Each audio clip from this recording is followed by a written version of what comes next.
Demorei, mas cheguei. Desculpa aí, meus caros, a demora para falar sobre o desfecho do Campeonato Português. É que tivemos um sabadão bem atribulado, né?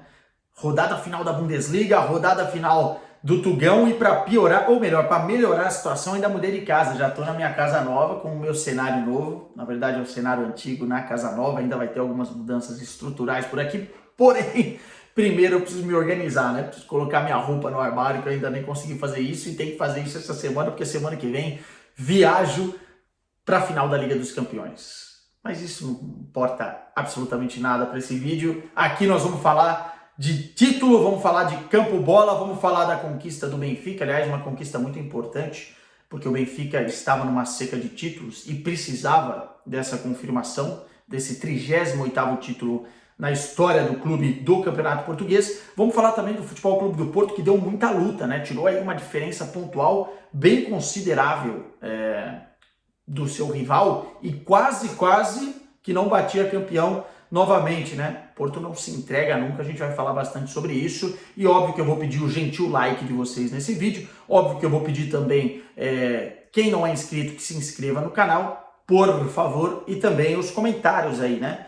Benfiquistas, portistas e outros istas nesse mundo todo, deixem aí os seus comentários do que vocês acharam do título. Só não me peçam aqui para ficar falando hoje de polêmicas de arbitragem, de esquemas na atmosfera do Campeonato Português, supostos atos ilícitos, enfim, vocês todos têm o poder de comentar aqui, eu não deleto nenhum comentário.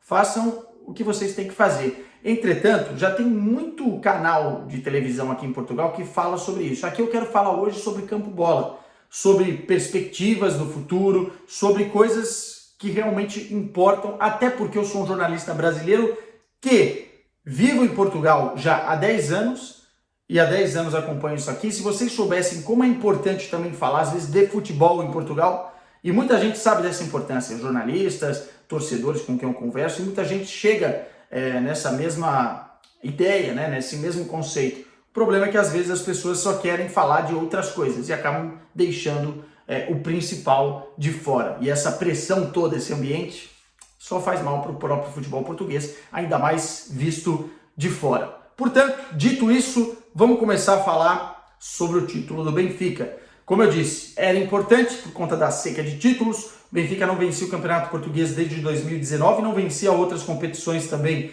em um período longo aí. E desde 2019, quando Bruno Lage era o treinador e João Félix estava em campo, a equipe não conquistava esse título. E nessa temporada especificamente, era importante, muito importante conquistar, porque senão ficaria um gosto imenso de fracasso diante do cenário.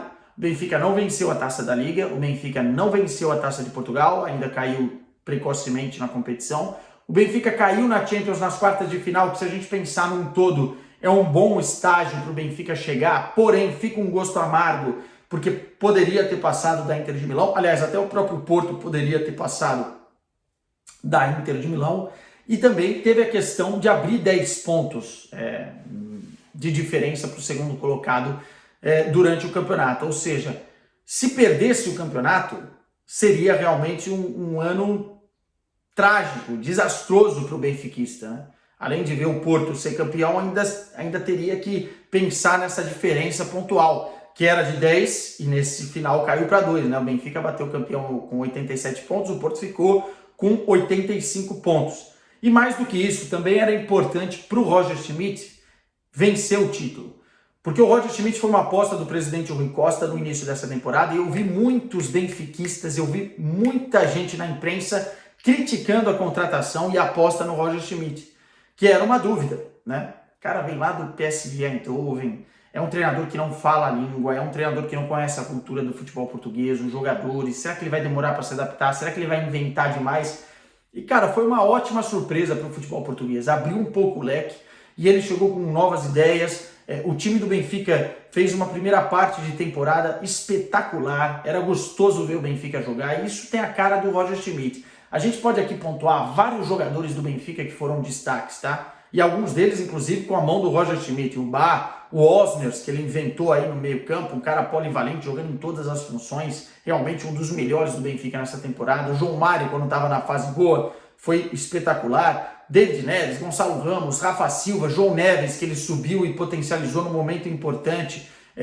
Antônio Silva, que chegou à seleção portuguesa, chegou a uma Copa do Mundo depois do trabalho que foi feito. O Otamendi, o quanto melhorou, o Grimaldo, enfim, tem vários nomes, mas para mim esse título tem a cara de Roger Schmidt.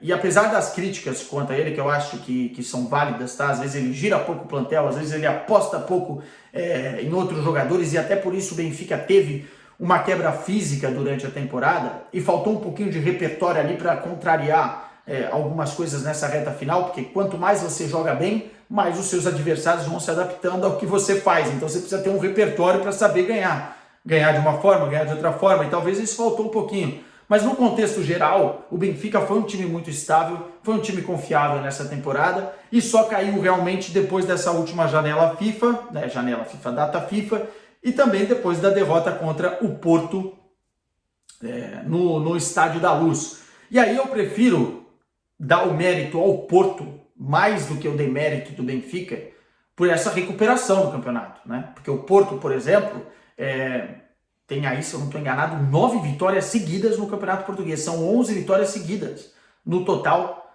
nessas últimas 11 partidas. Ou seja, o Porto evoluiu muito nessa reta final da competição e é uma coisa que vive dentro do espírito do Sérgio Conceição, dentro dessa equipe. Mas a gente já vai falar do Porto. Só para complementar o Benfica.